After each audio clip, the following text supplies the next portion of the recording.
Bonjour à tous, ravi de vous retrouver pour ce nouvel épisode des conférences du Digital Learning.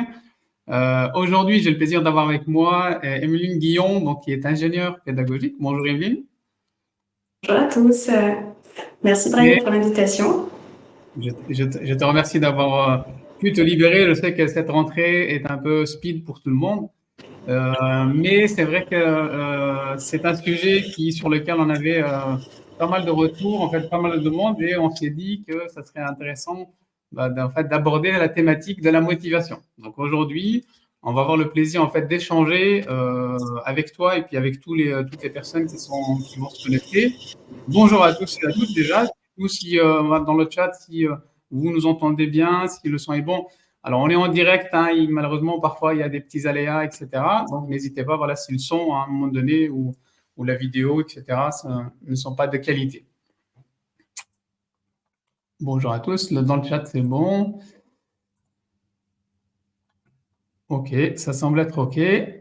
Donc, merci, Emeline, d'être avec nous aujourd'hui. Alors, on va aborder aujourd'hui plusieurs points, en fait, d'un sujet qui est aujourd'hui qui a été beaucoup abordé de par plusieurs aspects. En fait, un aspect motivation, forcément, en fait, comment motiver les apprenants, les stagiaires et tous ceux qui font, en fait, partie du monde de la formation, mais également ce volet engagement. D'accord?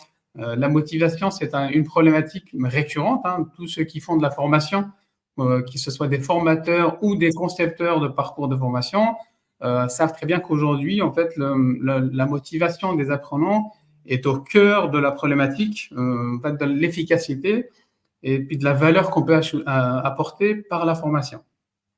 Et cela est encore plus vrai aujourd'hui dans le monde du digital learning, de la formation en ligne, où on peut être forcément en fait en distanciel de manière en live, hein, en synchrone, mais très souvent, de plus en plus, maintenant, on est aussi en différé, en asynchrone. Et donc, c'est réellement la valeur, en fait, la qualité des parcours pédagogiques et également les techniques et les méthodes en fait de motivation, de comment on va susciter la motivation et comment on va permettre d'engager les apprenants dans leur parcours de formation qui va être crucial.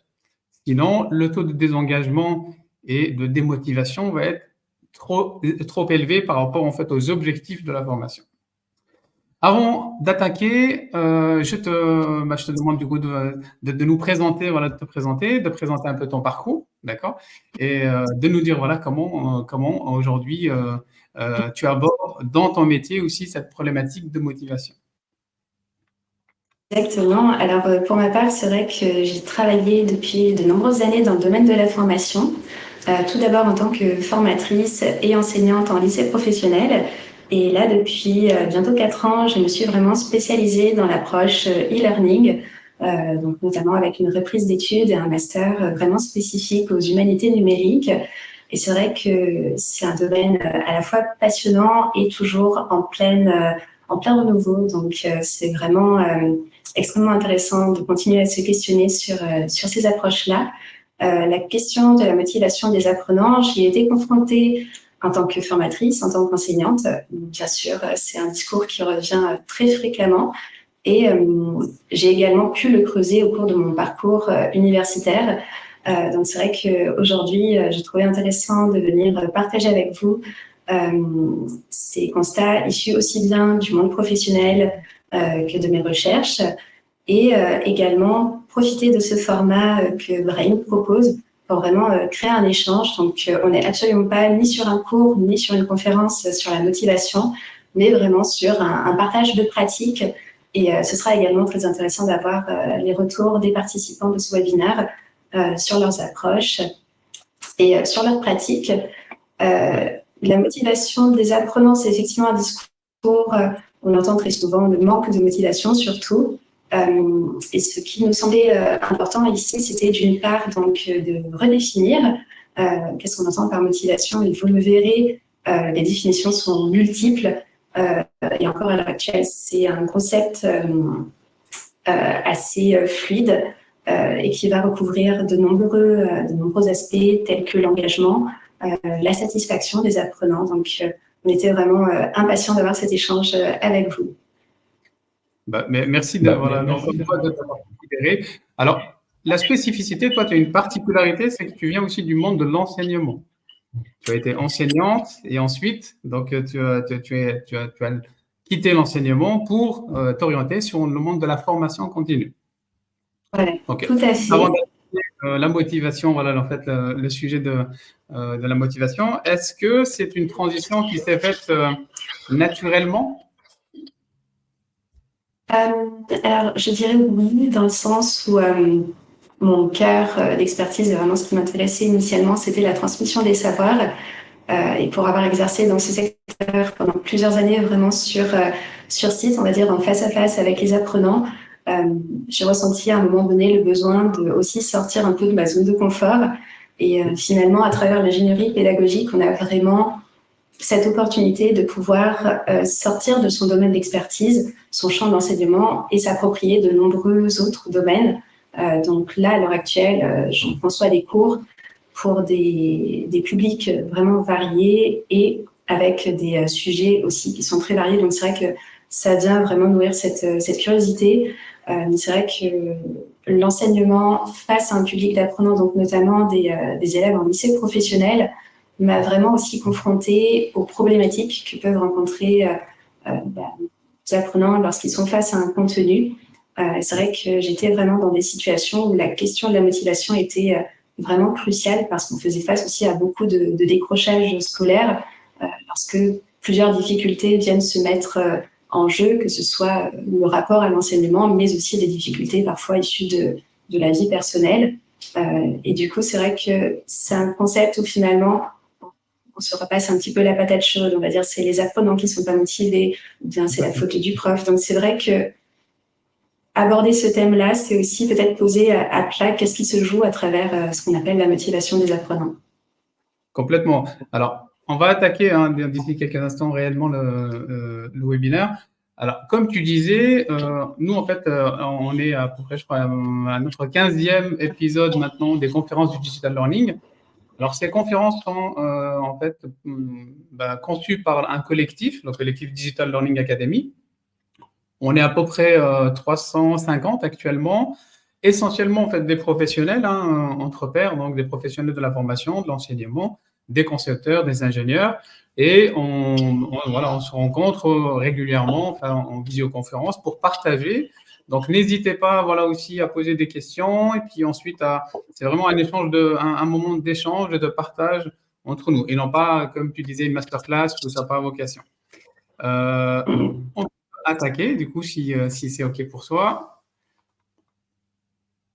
Donc voilà, l'objectif en fait, le sujet c'est aujourd'hui la motivation des apprenants et avec une orientation quand même assez pratique. Voilà, l'idée c'est pas trop de théorie, mais c'est de vous donner des clés. En fait, Emeline va vous partager quelques clés, puis des bonnes pratiques et voir même avec vous également est-ce que vous aussi vous avez des pratiques ou des méthodes que vous appliquez aujourd'hui dans les parcours de formation. À toi, Emeline, je t'en prie.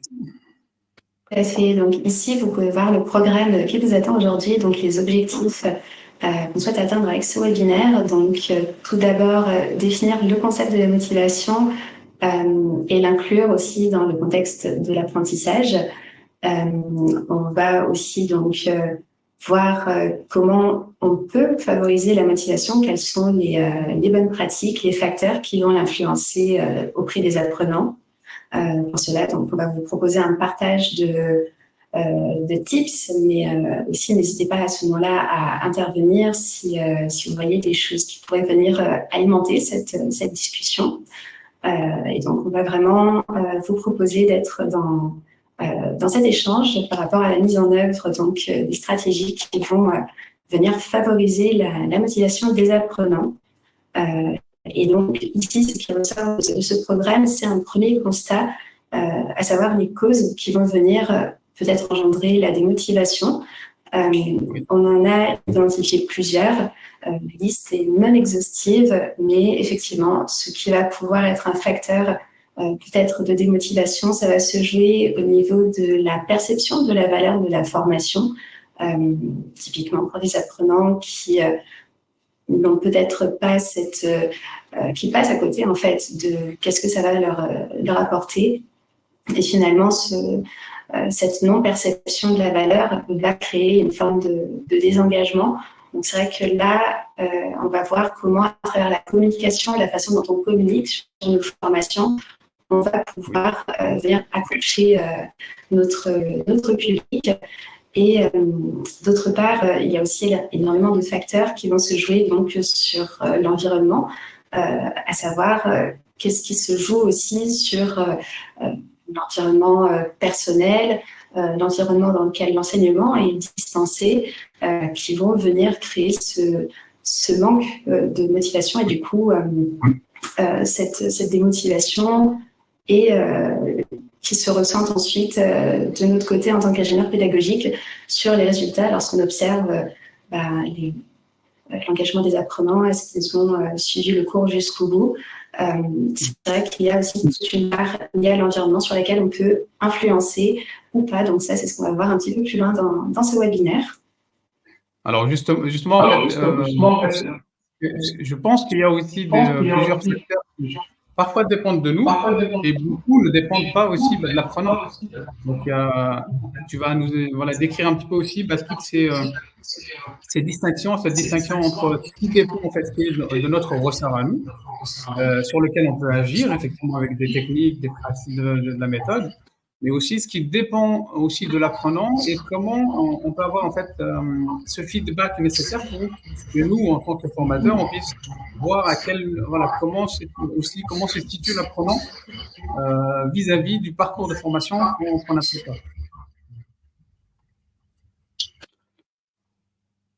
C'est parti.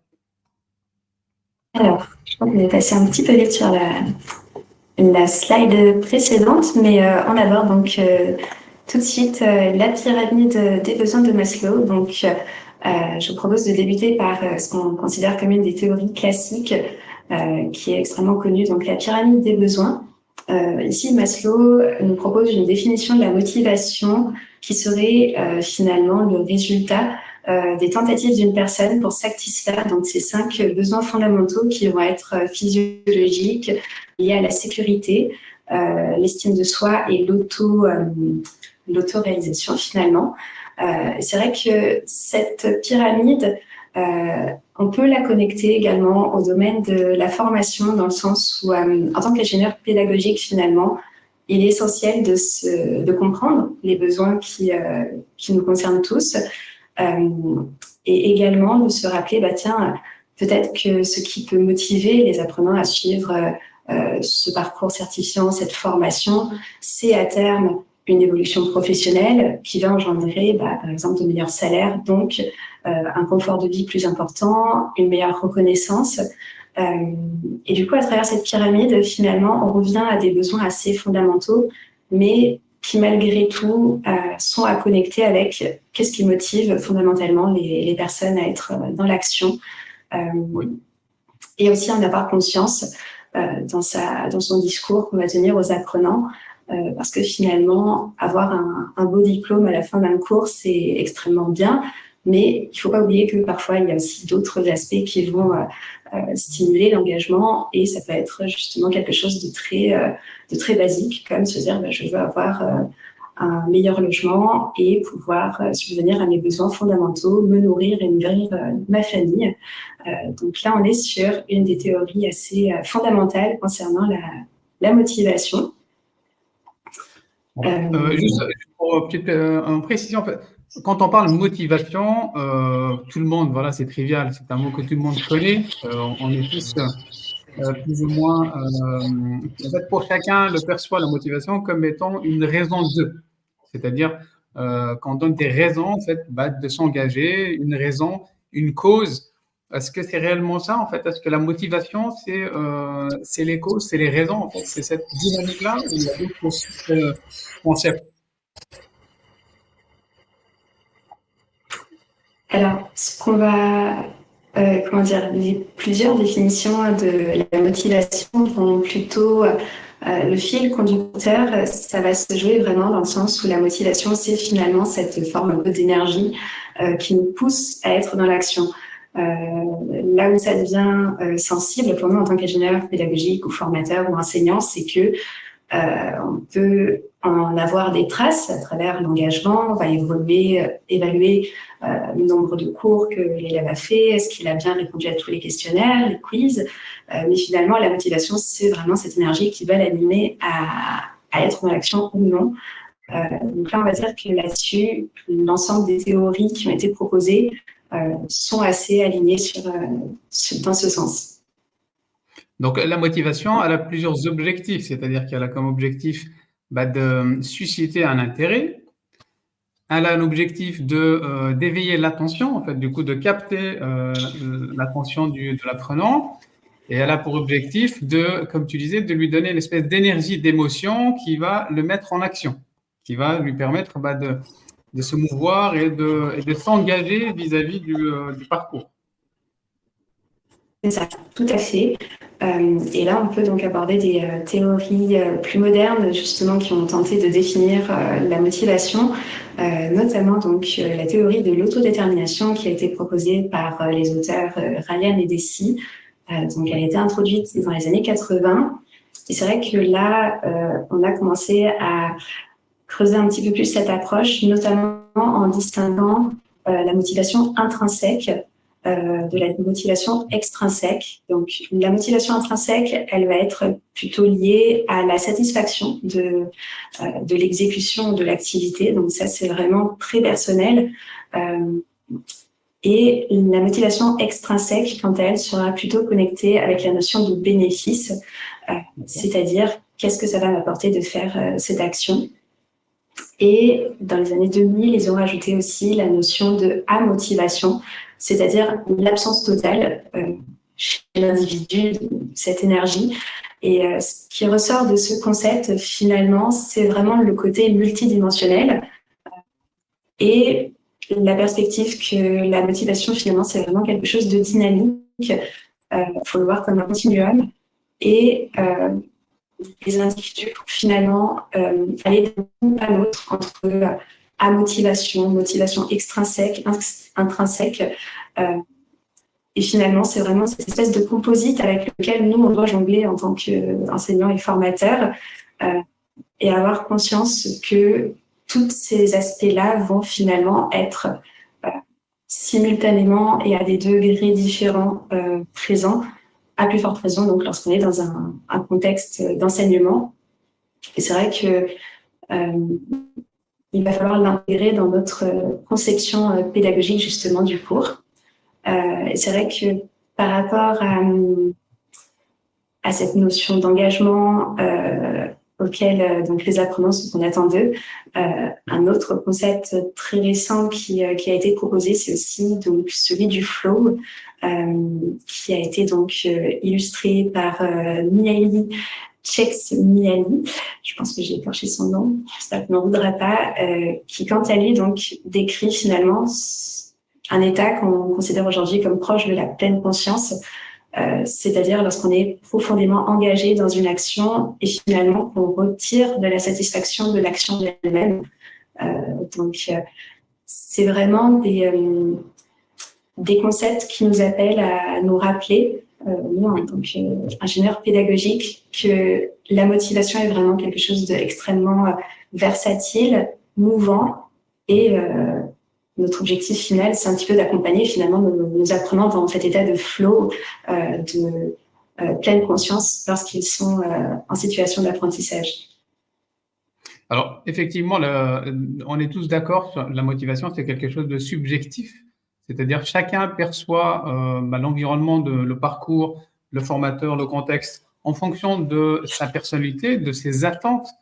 Néanmoins, on peut quand même dire que la motivation dans le monde de la formation, elle suit une méthodologie, c'est-à-dire qu'on a des éléments, des techniques, des approches méthodologiques pour, d'un côté, en fait, répondre aux deux objectifs. Le premier, c'est effectivement d'apporter un peu de satisfaction, donc de satisfaire l'apprenant, parce que s'il entre rapidement dans une perception de non-valeur, il va y avoir de facto une non-satisfaction et forcément, j'imagine, d'emblée, il n'y aura même pas ce mécanisme d'aller vers l'engagement.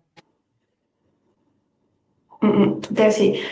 C'est vrai qu'on a à l'heure actuelle effectivement beaucoup de stratégies qu'on peut mettre en place pour accompagner en tout cas la motivation des apprenants. Là où finalement, dans l'idéal, l'apprenant idéal, on va dire virtuellement, ce serait une personne qui aurait naturellement un intérêt pour le sujet qu'on lui propose. Là où en tant qu'ingénieur pédagogique et formateur, la réalité du terrain, c'est qu'on est amené à transmettre des savoirs à des publics variés qui parfois n'ont pas toujours cet intérêt naturel pour le cours proposé. Donc là, on va effectivement avoir un ensemble de points assez concrets qu'on peut vraiment venir activer pour favoriser cet engagement et leur donner envie justement d'aller vers ce qu'on leur propose. Et justement, c'est là où on peut aborder donc les implications pratiques des théories proposées ci-dessus. Donc, notamment une approche qui a été proposée, enfin une définition proposée par Philippe Carré, donc la notion d'apprenance. C'est un concept qui justement met en lumière les dispositions individuelles donc à l'apprentissage. Et finalement, la théorie donc de l'apprenance, elle est basée sur 6 facteurs principaux, donc c'est ce qu'on appelle les 6 A. Donc on va avoir d'une part l'activité, l'agentivité, donc c'est la capacité à agir de façon autonome de la part de l'apprenant. L'appétence, donc là c'est justement le désir d'apprendre de celui-ci. L'attention, donc là on va être sur la notion de concentration. L'attitude, ça va être l'approche générale de l'apprentissage, comment il perçoit naturellement les activités d'enseignement. Et enfin, l'attrait, donc c'est son intérêt pour le sujet d'apprentissage. Et on voit ici qu'il y a à la fois des éléments qui vont être liés donc, à l'individu qui lui sont propres, et également des éléments qui vont être liés à l'environnement extérieur, finalement, qui dépendent de l'externe. Et ici, donc, justement, Carré, dans ce contexte, à plus forte raison lorsqu'on est sur de l'apprentissage en ligne, il va souligner la nécessité, en tant qu'ingénieur pédagogique, de faire preuve d'une forme d'humilité, c'est-à-dire que plutôt que de chercher à avoir une approche extrêmement comportementaliste, pour lui, l'important, c'est vraiment de reconnaître que ce ne sont pas les enseignants qui vont inculquer le savoir, mais plutôt les individus eux-mêmes qui vont se l'approprier et qui vont faire cette démarche d'apprentissage. Et dans ce sens, les technologies, les approches pédagogiques les plus élaborées, les plus sophistiquées ne peuvent garantir un résultat selon Carré. Et c'est ici où il faut être vraiment dans cette démarche d'unité et d'empathie, dans le sens où on va éviter deux extrêmes qui seraient d'une part le désengagement, c'est-à-dire se résigner face à la capacité de transmettre le savoir, et d'autre part l'obstination qui serait vouloir à tout prix être dans une espèce d'acharnement pédagogique. Donc c'est vrai que ça nous rappelle aussi cette approche-là. Finalement, l'enseignement doit être vécu comme une rencontre qui va se produire donc entre l'apprenant et le savoir. Et l'idée, c'est vraiment de venir explorer finalement les points de contact entre les facteurs endogènes, les dispositions propres à l'apprenant, et les facteurs exogènes, donc ça va être les éléments du contexte que nous pouvons mettre en place, et vraiment venir créer cette espèce de réaction, venir catalyser la réaction d'apprentissage. Donc c'est là où l'ingénierie pédagogique prend tout son sens. Voilà. Dans une démarche de motivation, j'imagine qu'il y a peut-être 2 cycles. Un premier cycle qui est en fait un cycle qui consiste à installer un cadre de confiance et de réceptivité en fait pour que l'audience en face soit réceptive. Et une seconde phase qui, elle, sera plutôt une perception de valeur. Donc là, on transmet le savoir et on actionne, donc on va apporter de la valeur pour que l'audience, la personne en face, commence à s'engager. Voilà, tout à fait. Alors les deux peuvent se faire au même moment, mais c'est vrai que la notion de perception de valeur, finalement, elle va se créer même en amont de la formation, de l'action de formation, dans le sens où selon comment on va communiquer sur notre offre de formation, l'idée c'est vraiment de montrer à l'apprenant qu'est-ce qu'il va retirer de ce qu'on lui apporte. Et c'est là où la pyramide de Maslow finalement peut être un élément intéressant à explorer, de se dire comment je peux venir lui parler faire résonner en lui finalement quelque chose de très concret comme cette formation va m'apporter des compétences qui vont me permettre d'évoluer professionnellement, personnellement, de gagner en reconnaissance. Comment, voilà, si on veut, on va dire, favoriser cette espèce de perception de valeur, on peut le faire en communiquant sur des choses très concrètes. Et concernant ensuite donc la mise en place de ce qui va toucher justement à l'environnement, ça va être le sujet de la prochaine diapositive, concernant justement la mise en place d'un environnement positif et stimulant. Donc c'est là où les dispositifs d'ingénierie pédagogique viennent vraiment nous apporter des clés qui vont permettre de venir jalonner le cours d'éléments qui vont susciter la motivation. Ce qui est intéressant ce qui est intéressant à rappeler, c'est que ce sont des éléments valables dans le contexte de l'enseignement en ligne, mais également en présentiel. On est vraiment sur des approches qui peuvent se croiser. Complètement. Et juste avant d'attaquer donc cette démarche d'installer en fait un cadre propice, Anne-Sophie demande si on peut remettre les 6 A du coup qui décomposent en fait ce que tu as dit juste précédemment. Alors oui, tout à fait. Alors si vous voulez, je peux les mettre dans le chat. Je ne sais pas si. Alors est-ce que si je le mets là. Alors, tu as le chat, sinon, tu me les dis, voilà, et puis moi, je les mets directement. Alors, les 6, on va retrouver activité. D'accord. Agentivité. Voilà. Je mets la définition à côté à chaque fois. Hein. Appétence. Je les ai mis dans le chat, donc voilà. En fait. C'est bon, ok, bon, très bien. Parfait. Donc, juste là, on passe en fait à la slide où pour comprendre la motivation, donc il y a plusieurs mécanismes utilisés. La pyramide de Maslow. Est-ce que tu veux qu'on détaille un petit peu cette partie-là ou est-ce que je pense que c'est peut-être quelque chose qui est aujourd'hui assez connu?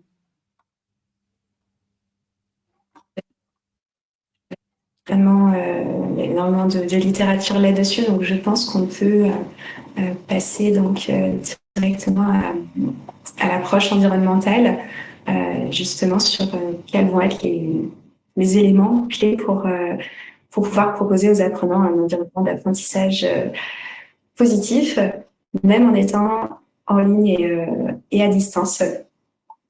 Voilà, parce que la motivation, c'est quelque chose qui est fondamental. Hein. On est d'accord que ce soit en présentiel, en distanciel, et la méthode et les pratiques, en fait, les process de motivation sont la majorité communs. En fait, c'est un peu les mêmes. C'est ça, c'est-à-dire que ce qu'on va explorer ici, finalement, vous pouvez tout à fait réappliquer à des éléments, à des contextes, en tout cas, pas forcément connectés au e-learning. Certains le sont, mais c'est vrai qu'on est vraiment sur quelque chose d'assez un contexte presque lié au bon sens, dans le sens où, bien évidemment, il va y avoir des éléments qui vont vous paraître évidents, mais c'est vrai que c'est bon de faire un rappel. Et on peut également tout à fait les appliquer donc à un contexte d'enseignement en présentiel. Donc dans la liste des éléments proposés, vous allez retrouver donc notamment tout ce qui va toucher le design, l'ergonomie des contenus, c'est-à-dire que on va vraiment veiller à avoir quelque chose à la fois attrayant visuellement. Et quand on parle d'ergonomie, là, on va aborder des notions notamment liées à la charge cognitive. C'est-à-dire que lorsqu'on est sur un enseignement en ligne, un point sur lequel on veille à être attentif, c'est ne pas avoir trop d'informations au même moment.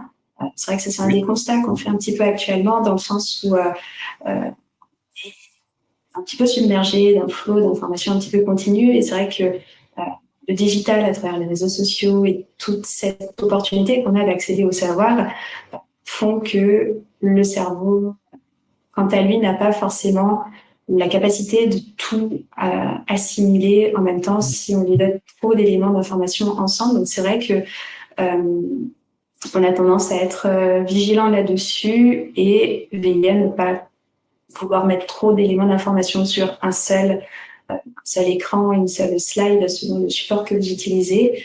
Ça va être un des points auxquels on va être vigilant. On va Alors, également... pardon, juste sur la partie design et ergonomie du contenu.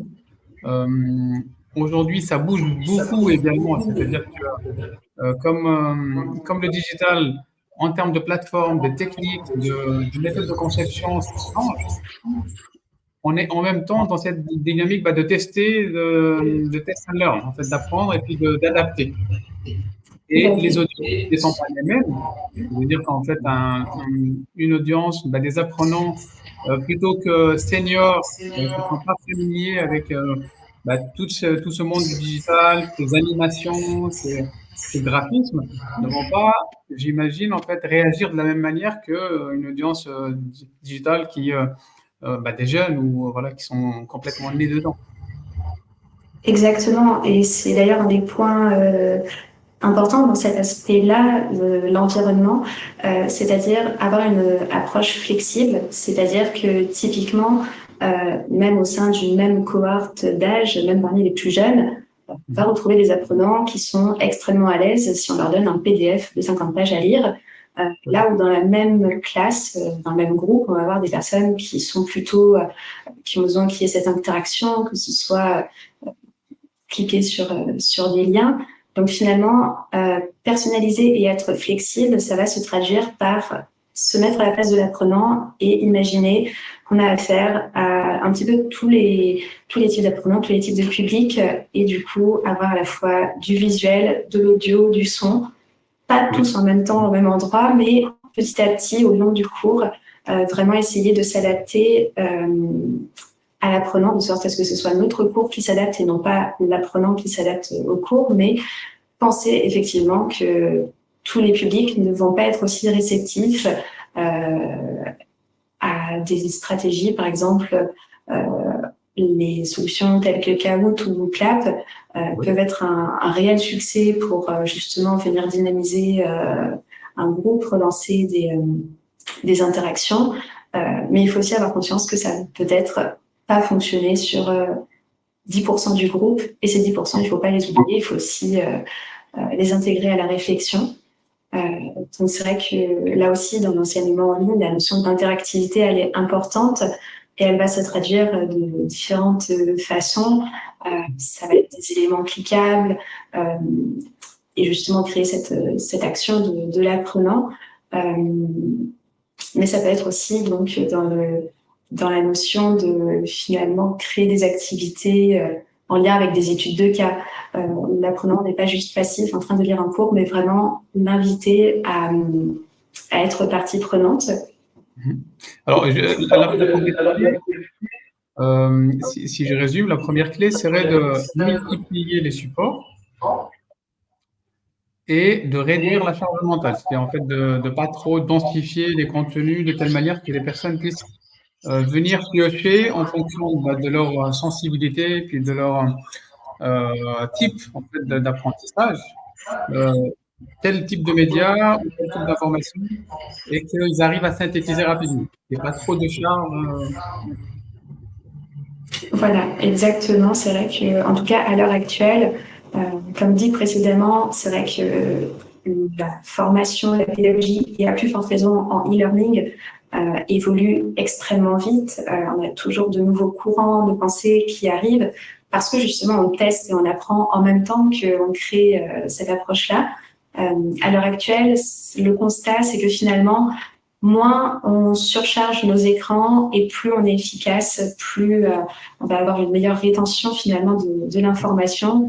Et c'est vrai qu'un des questionnements lorsqu'on design un cours, c'est par exemple à quoi ça sert ce que je mets à l'écran. Si c'est juste pour faire joli, alors probablement on peut l'enlever. Et finalement, ça permet un petit peu d'uniformiser et d'avoir des cours assez facilement lisibles en fait pour vraiment identifier tout de suite où est l'information. Donc c'est vrai qu'on a cet équilibre-là qui se joue entre on a envie d'avoir un bel environnement d'apprentissage, mais en même temps, si on en met trop, on va passer à côté de l'objectif principal qui est surtout de transmettre un savoir avant tout. Donc c'est vrai que là, la surcharge mentale est à prendre en compte. Alors, j'ai déjà assisté à des formations, effectivement, où parfois elles étaient faites sur des outils graphiques, le Canva ou d'autres, où visuellement c'est tellement travaillé que quasiment chaque slide avait son univers graphique. Et donc, tu te retrouves effectivement avec le cerveau est quasiment plus focalisé sur la forme que sur le fond. C'est ça, c'est extrêmement satisfaisant, c'est vrai, d'avoir un joli cours et je pense qu'on peut arriver à trouver un alignement entre les deux. Mais c'est vrai que selon le public auquel on s'adresse, selon le type de contenu aussi qu'on dispense, parfois il va falloir rogner un petit peu sur l'aspect esthétique et attrayant et se dire si je veux pouvoir transmettre et remplir mes objectifs pédagogiques, j'ai peut-être pas besoin de mettre autant d'éléments à l'écran. Donc c'est vrai qu'il faut vraiment faire cette balance-là et elle va se faire aussi en fonction du public qu'on a en face. Vraiment, il y a vraiment une démarche d'empathie qui est très importante dans l'ingénierie pédagogique. Et c'est vrai que ce que tu dis là, c'est tout à fait un discours qu'on peut entendre de la part de nos apprenants parfois, dans le sens où il y a trop d'éléments et du coup, c'est joli, mais on ne sait plus où est l'information. Donc, il faut être effectivement pas tomber dans ce biais-là. Alors, et inversement, c'est-à-dire que parfois des formateurs pro, surtout dans les métiers techniques, voilà, ils occultent complètement cette partie, voilà, graphisme en fait, visuel. Et si on peut résumer en disant que il faut être au milieu, en fait, ni trop ni trop peu, mais surtout, il faut que chaque élément apporte une valeur, apporte en fait, complète soit l'information, soit renforce, soit illustre, mais que ça ait une utilité, qu'en fait chaque média puisse avoir une utilité pour l'apprenant. Tout à fait, c'est-à-dire qu'on n'est pas en train de dire qu'il faut enlever toutes les images, toutes les icônes, mais il faut qu'ils aient un sens, que ce soit illustré, rendre un concept clair, parlant. On peut mettre de la vidéo, bien sûr. En fait, c'est là où notre travail en tant qu'ingénieur pédagogique, justement, va venir accompagner nos experts métiers quand on travaille avec des experts dans un domaine. Eux vont nous apporter le savoir à l'état brut et c'est nous qui allons le raffiner d'un point de vue justement design et comment l'agencer pour que ce soit à la fois engageant, qu'on ait envie de le lire parce que c'est juste des pages et des pages de PowerPoint blanc avec aucune recherche sur la forme. Voilà, ça va pas être attractif et on n'aura pas forcément envie de le lire. L'idée, c'est vraiment de réfléchir à qu'est-ce que je vais mettre à l'écran et comment ça va venir nourrir le sens du cours. Et parfois, on a, surtout à l'heure actuelle, on a énormément de nouveaux outils qui apparaissent presque tous les jours en e-learning. Parfois, on a très envie de rajouter des animations, justement cet effet un peu waouh. Et à la fin, quand on regarde son storyboard, on se dit, bon, alors là, cette interaction-là, est-ce qu'elle fait sens par rapport à mon objectif final et est-ce qu'elle ne va pas, au contraire, plutôt distraire ou voilà, c'est plutôt dans ce sens-là qu'il va falloir porter sa réflexion. Alors, j'imagine encore plus vrai dans les digital learning asynchrone où la personne, en fait, l'apprenant est face au contenu, c'est-à-dire qu'il peut le consommer rapidement, moins rapidement, etc. Donc, il est un peu maître du rythme, quelque part. On peut bien sûr brider, ne permettre à la personne que, en fait, de voir les modules, etc., un par un. Mais aujourd'hui, la tendance est plutôt en fait à laisser aussi de la liberté aux apprenants pour que justement ils puissent ne pas être, par exemple, s'ils sont saturés par un module, ils ne soient pas obligés de continuer et d'aller, comme disait en fait une personne dans le chat, c'est un utilisateur inconnu de LinkedIn qui dit effectivement aller à l'essentiel et retenir, donc synthétiser, faire une conclusion à la fin du cours également, bien sûr. Exactement, ça c'est tout à fait une des bonnes pratiques qu'on peut encourager, avoir des fiches de synthèse, par exemple des PDF téléchargeables en fond du cours, justement pour avoir cette espèce de condensé sur quels sont les éléments vraiment à retenir. C'est tout à fait une bonne idée. Aussi, ce qu'on peut souligner, donc si on veut mettre en place cet environnement-là, ça va être favoriser la collaboration et quelque part aussi la communication. Donc, c'est-à-dire que quand on parle d'enseignement en ligne, on a souvent tendance à faire la confusion entre distance et absence. C'est-à-dire qu'on peut tout à fait être sur une approche digitale et pourtant avoir des canaux de communication, un effet de groupe classe, vraiment créer ce lien qui vont aussi participer à stimuler l'engagement des apprenants et créer un environnement positif. C'est vrai que là, on est vraiment sur une approche importante dans le sens où quand on est en train de concevoir un cours en ligne, on peut maîtriser ce qu'on va dispenser à nos apprenants. Par contre, on ne maîtrise pas l'environnement physique dans lequel ils vont suivre le cours.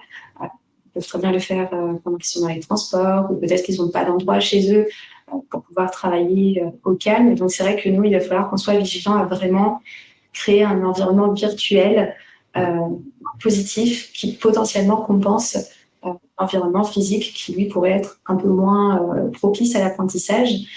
C'est vrai que penser à l'implication émotionnelle des apprenants, donc en leur proposant des forums de discussion, des moyens d'échanger avec eux régulièrement pour vraiment qu'ils ne se sentent pas seuls. C'est vrai que ça fait aussi partie des missions de l'ingénieur pédagogique. Ça va se traduire par exemple avec du tutorat, l'animation de communautés apprenantes en ligne. Et c'est vraiment très important, notamment lorsqu'on se penche sur la question du décrochage. C'est vrai que pour avoir travaillé avec des publics de lycées professionnels, l'intégration finalement de l'apprenant et comment il va se sentir dans son apprentissage est vraiment importante pour pas le perdre en cours de route. Et là, on aborde cette notion aussi de valorisation des apprenants, c'est-à-dire ces feedbacks qui permettent effectivement de les encourager, ce soit en fait en direct, soit ne serait-ce que par des quiz qui leur permettent de montrer qu'ils ont acquis ou qu'ils avancent, qu'ils progressent. Donc l'émotion est importante et je pense que à deux niveaux, c'est-à-dire une relation individuelle, c'est-à-dire entre l'apprenant et le formateur. Il faut qu'il puisse contacter le formateur, poser des questions, ne pas rester bloqué, mais également une notion en fait de communauté, d'appartenance. C'est-à-dire que si on peut, la communauté, s'ils sont une session de 10 ou 5, 10 personnes, c'est bien qu'ils communiquent entre eux. Tout à fait.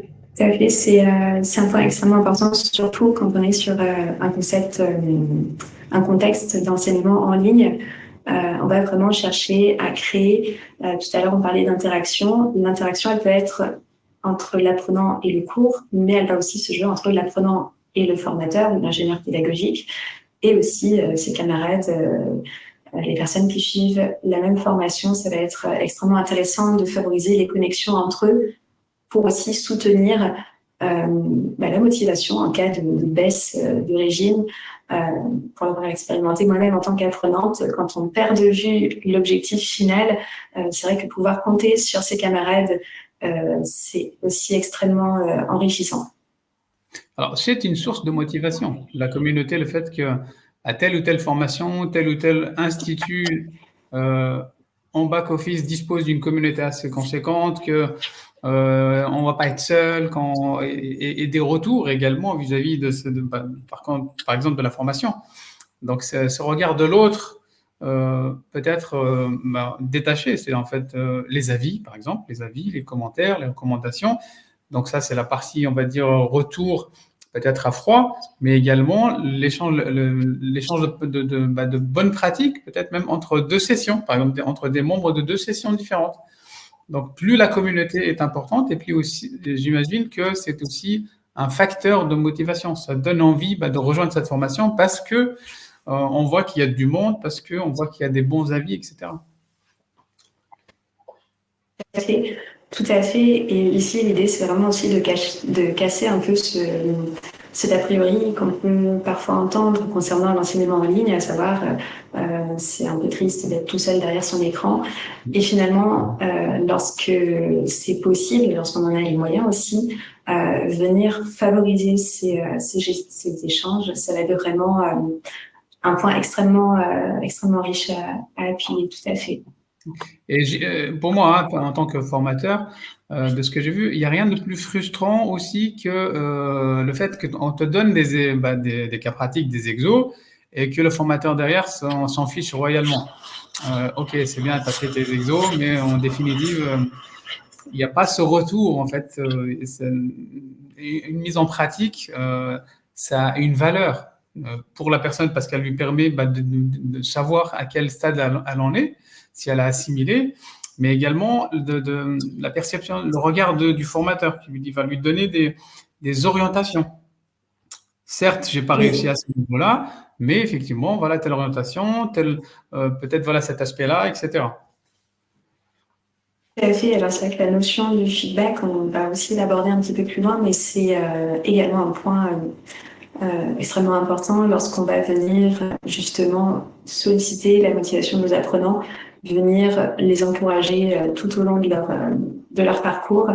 Le fait de ne pas finalement faire des choses et qu'elles se perdent dans la nature sans qu'on sache si c'était bien, pas bien, à améliorer, ça va jouer énormément sur la question est-ce que j'ai envie de continuer ce que je suis en train de faire, à savoir est-ce que j'ai envie de poursuivre ce cours alors que je ne sais pas si c'est bon, pas bon, sur la bonne voie ou pas.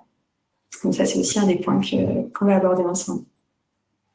Et donc, tu mets également mettre en place des canaux de communication efficaces. C'est que du bon sens. C'est-à-dire que si effectivement l'audience n'est pas sur Facebook et que tu mets, voilà, il n'y a qu'un groupe Facebook pour communiquer, forcément, il va y avoir un problème.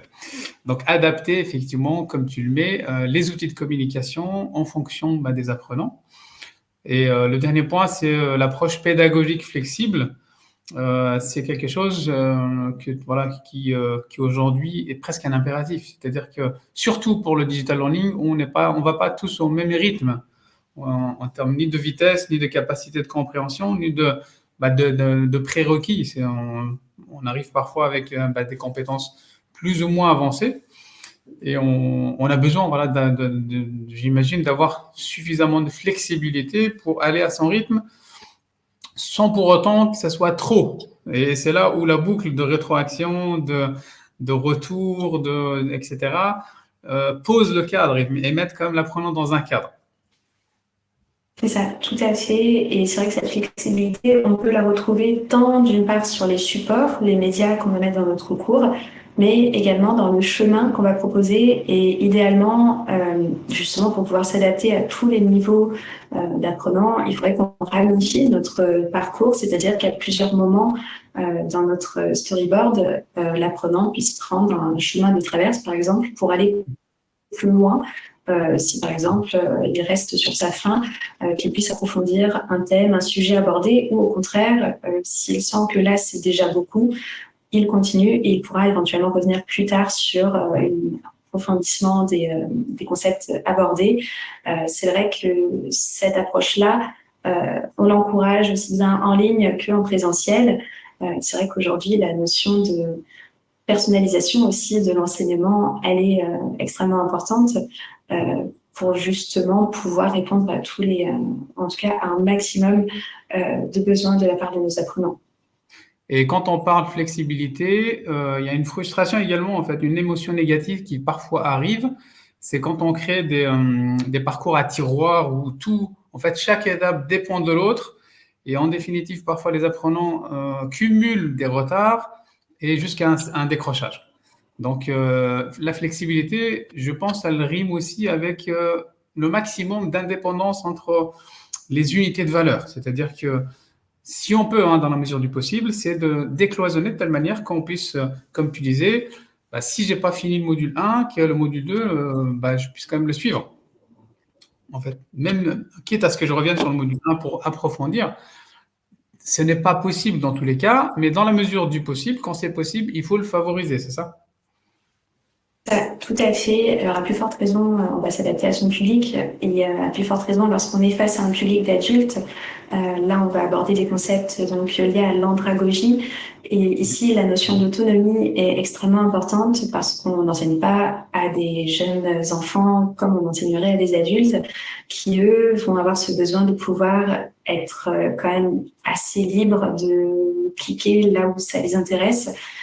Et c'est vrai que c'est encore une question qui se pose à l'heure actuelle de comment transmettre des savoirs sans comment dire, être à la fois dans l'idée de nos apprenants, mais en même temps, on constate que lorsqu'il y a des choses qui sont obligatoires, on va souvent pas être aussi efficace qu'on le souhaiterait parce que si la personne n'avait pas envie d'aller sur ce lien ou de cliquer là-dessus initialement, en le rendant obligatoire, on ne va pas forcément le rendre plus intéressant pour elle. Elle va aller sur ce qu'on lui demande de faire, mais la rétention d'informations et la réussite de cette démarche ne va pas être optimale. Donc c'est vrai qu'aujourd'hui, on tend à favoriser vraiment de l'autonomie.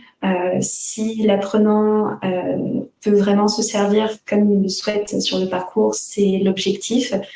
Et selon le savoir aussi qu'on souhaite transmettre, accepter qu'ils ne vont peut-être pas ouvrir tous les dossiers du curriculum et qu'ils vont juste piocher ce qui les intéresse réellement. Au moins, ce qu'ils auront consulté, ce sera vraiment des points qui leur parlaient ou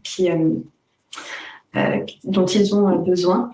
C'est vrai que dans ce sens, il y a toutefois une nuance, c'est par exemple je pense aux formations compliance en entreprise où on va être sur du contenu qu'on est obligé un petit peu de rendre obligatoire dans le sens où on souhaite que tous les salariés aient au moins consulté une fois telle ou telle information.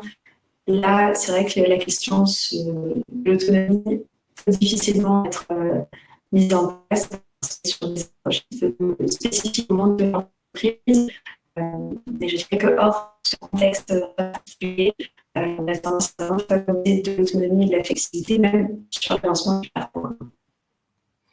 Alors, c'est indéniable, c'est indéniable, et je pense que en plus, quand il s'agit de motiver à travers des parcours flexibles, euh, une idée aussi, c'est de montrer ce qui est, en fait, de jalonner le parcours en montrant ce qui est important de ce qui est accessoire.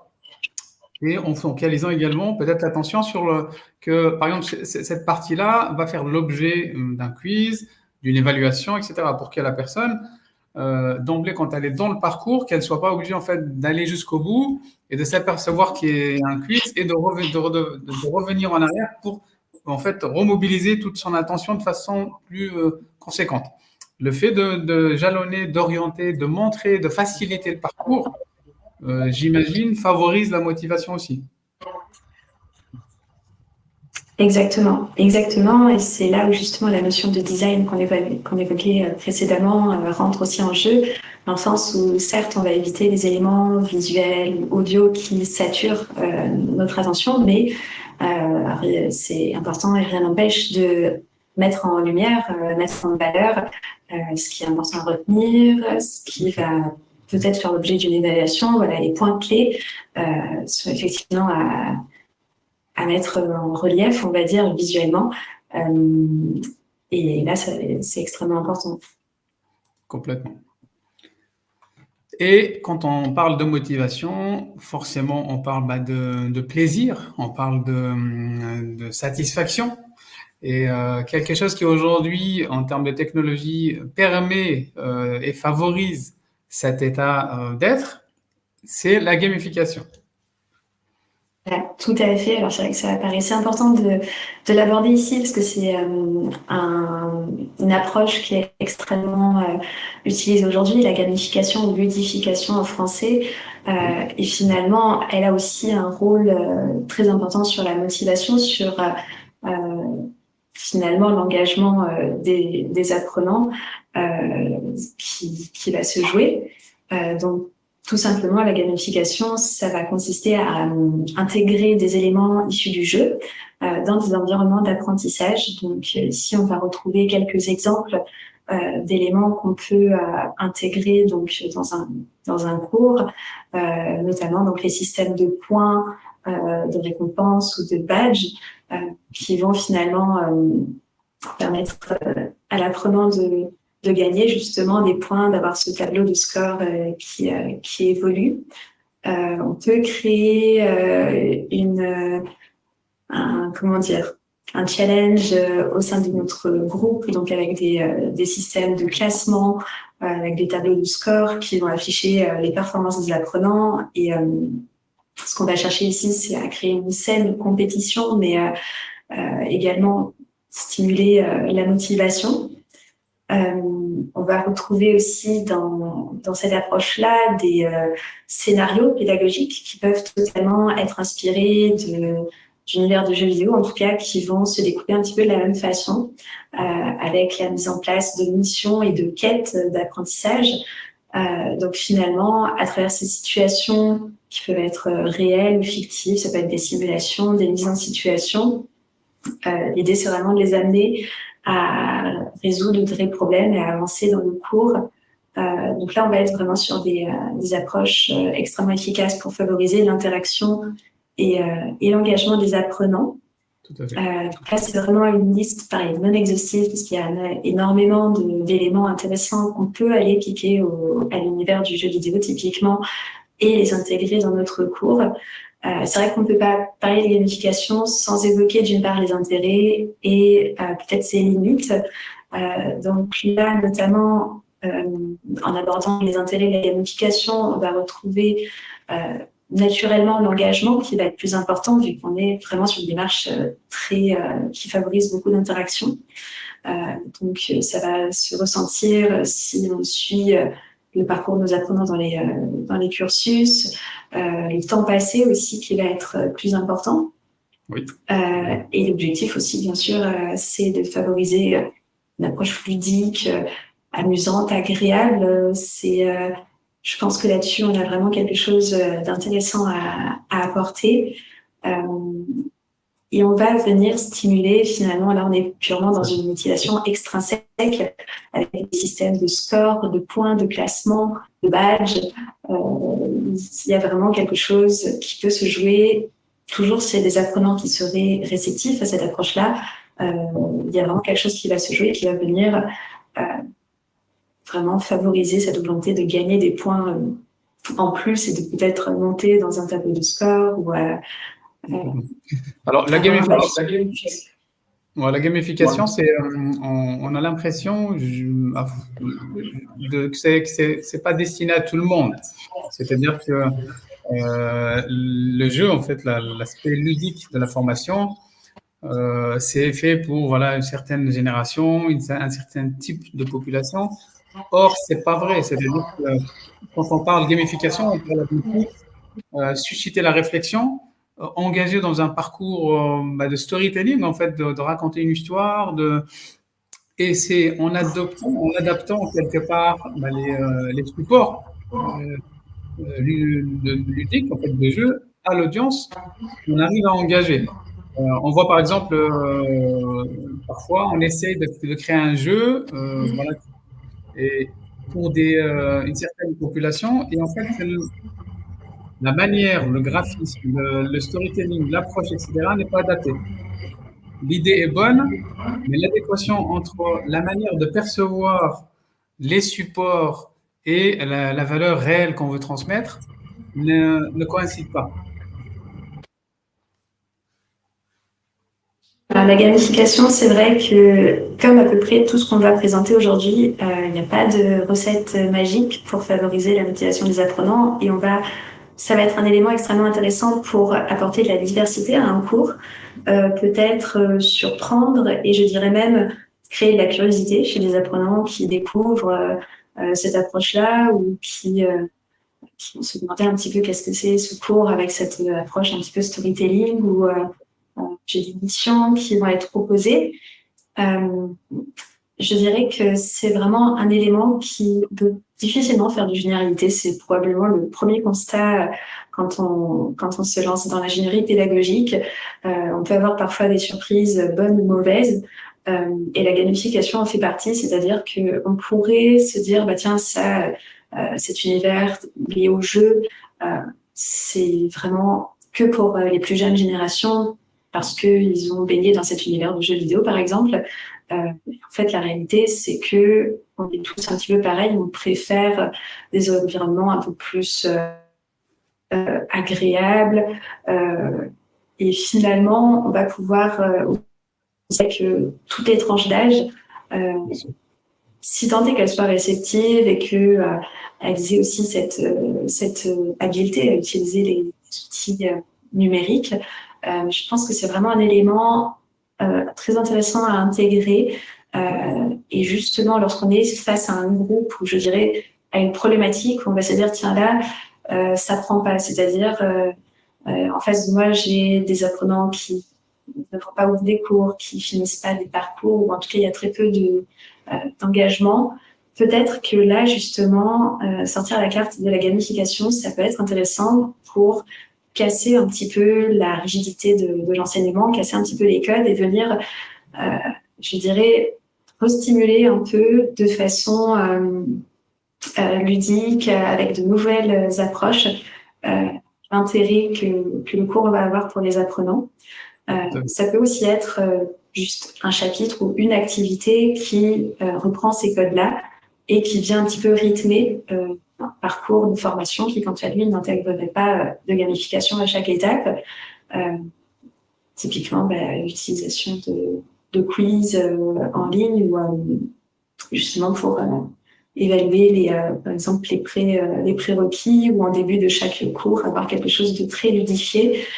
Ça peut être un moyen de venir créer tout de suite cette espèce d'émulation et faire en sorte que les apprenants ne soient pas uniquement passifs face au savoir. Moi, à titre personnel, en tant que formateur, j'utilise toujours systématiquement 3 leviers. Un, c'est le jeu. Il y a toujours moyen de mettre en place un jeu, que ce soit en présentiel ou en distanciel, même ne serait-ce qu'un jeu de se questionner mutuellement. Voilà, il y a toujours possibilité en fait, d'introduire un jeu dans le parcours de formation. Le second, c'est la partie histoire. En fait, j'essaie toujours de rattacher ce que je transmets à du vécu, que ce soit dans l'entreprise, que ce soit le parcours d'un stagiaire qui est arrivé, etc. Ou en fait à une histoire qui se rattache à du vécu.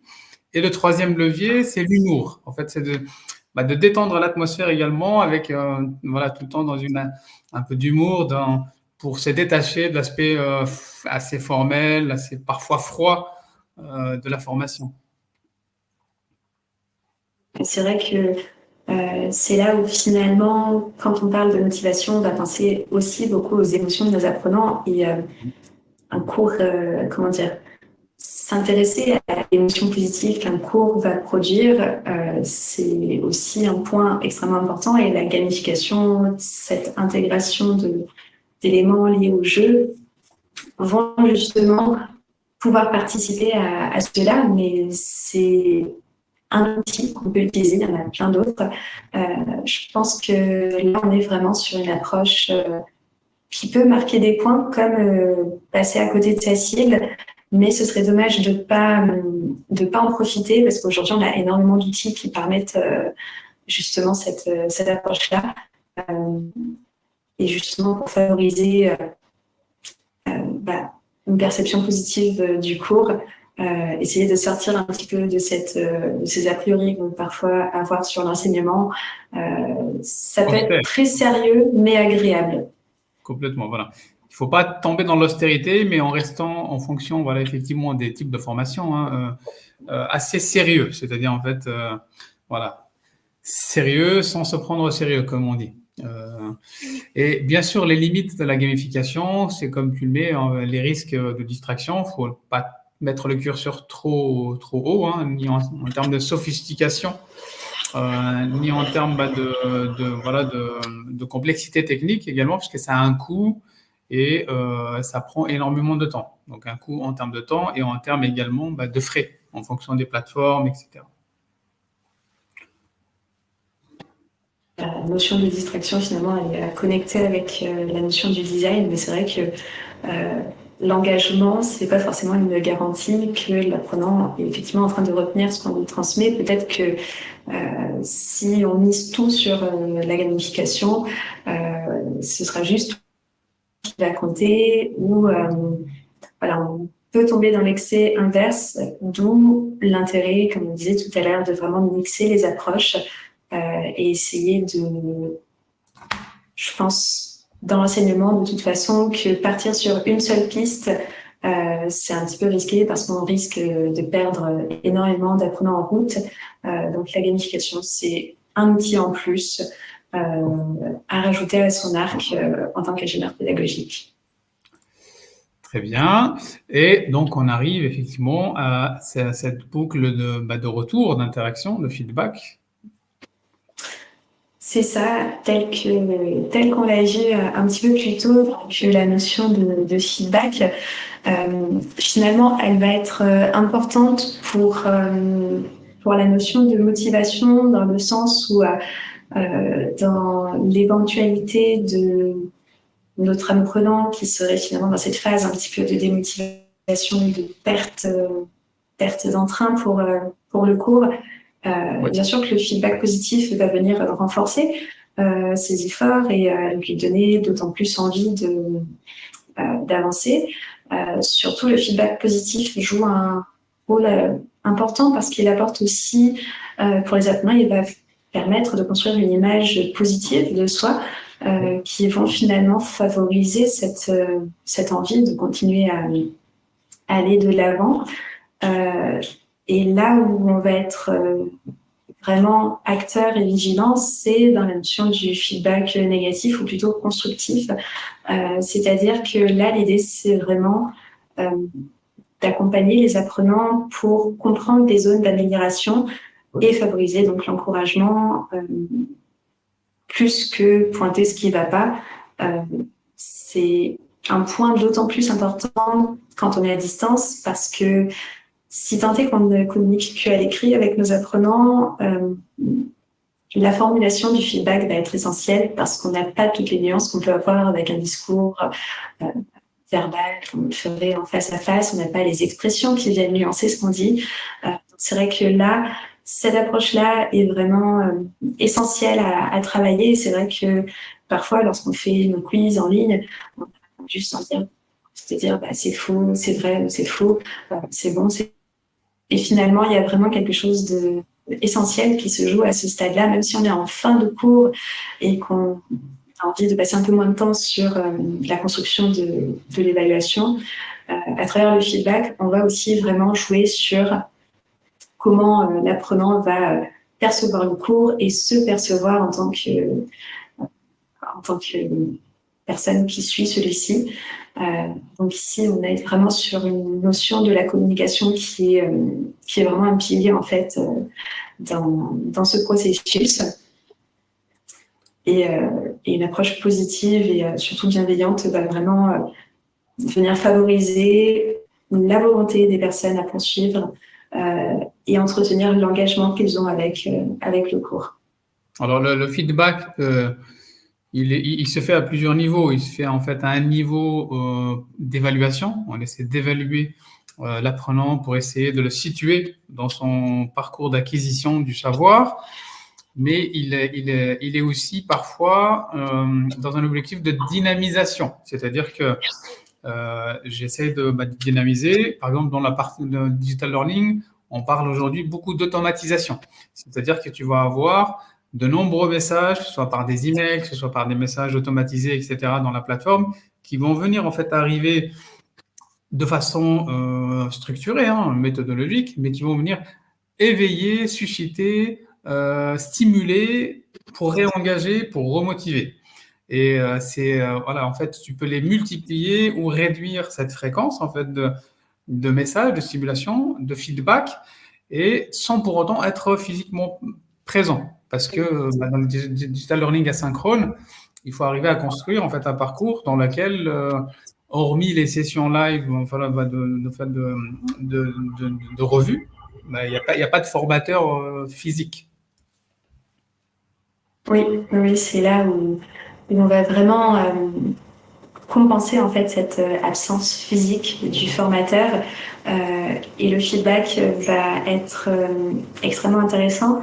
Et d'ailleurs, on peut même rajouter une nuance à cette approche-là, c'est-à-dire que le feedback, idéalement, il faudrait qu'il soit bidirectionnel, c'est-à-dire qu'on est d'une part formateur ou ingénieur pédagogique qui transmettent un feedback à l'apprenant, mais ce sera aussi extrêmement intéressant d'avoir un feedback de la part de l'apprenant sur son parcours, sur le cours qu'il est en train de suivre, pour justement pouvoir percevoir si tout se passe bien de son côté, mais aussi est-ce qu'on réussit vraiment notre objectif à travers ce qu'on lui propose.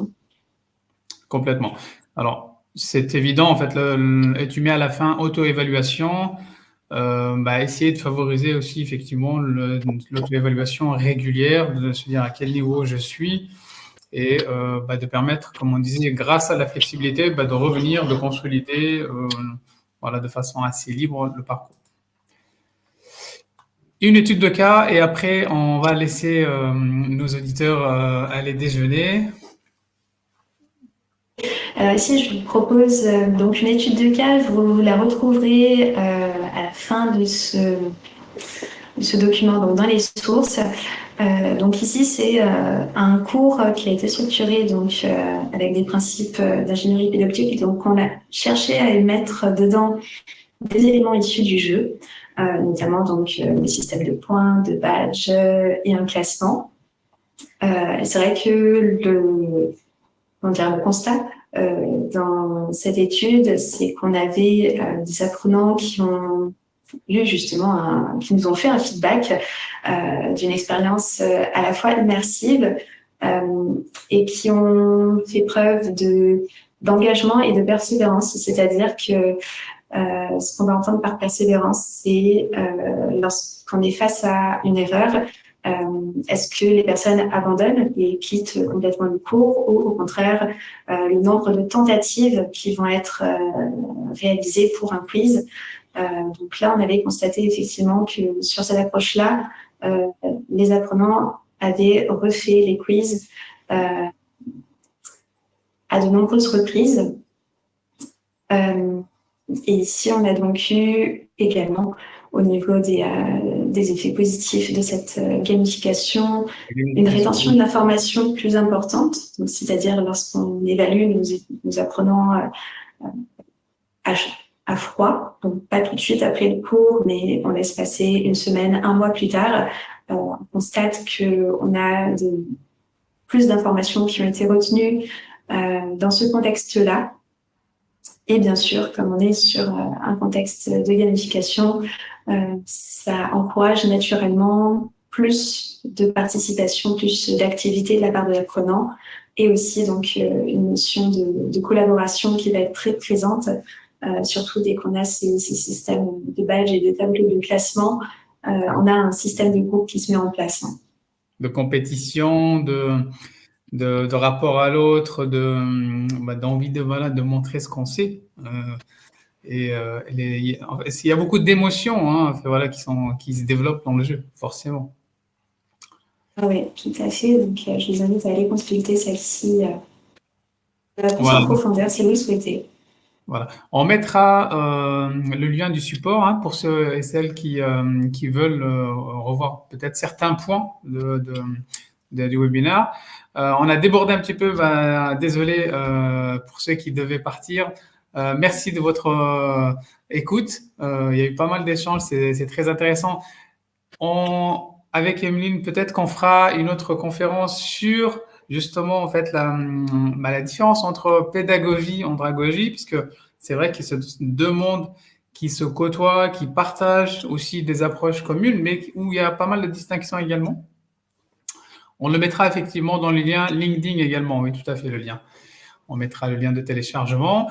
Encore merci à tous, à toutes d'avoir participé. Il y aura un replay pour voilà, c'est les personnes qui n'ont pas pu assister.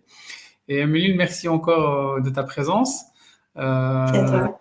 Et puis, bah, on aura le grand plaisir de te revoir quand tu veux pour nous parler d'autres sujets et puis des avancées aussi que tu fais, parce que tu fais aussi un peu de recherche un petit peu fondamentale sur le sujet. Avec Merci. plaisir. Merci à toutes et à tous. Bon déjeuner et puis bah, à très bientôt pour la prochaine conférence des Digital Learning. Ceux qui connaissent pas encore également le collectif, on mettra en fait également le lien en fait du site internet. On fait pas mal on essaie voilà de faire pas mal d'événements comme ça d'échanges et on va essayer également de faire peut-être des rencontres à partir de la rentrée là d'octobre en novembre pour essayer d'échanger faire des ateliers également sur des thèmes en fait qui intéressent les membres de la communauté de la formation et du digital learning. Encore merci et merci Emeline. Merci à vous tous et à très Et, bientôt. et au plaisir de vous revoir au prochain épisode. Merci. Au revoir.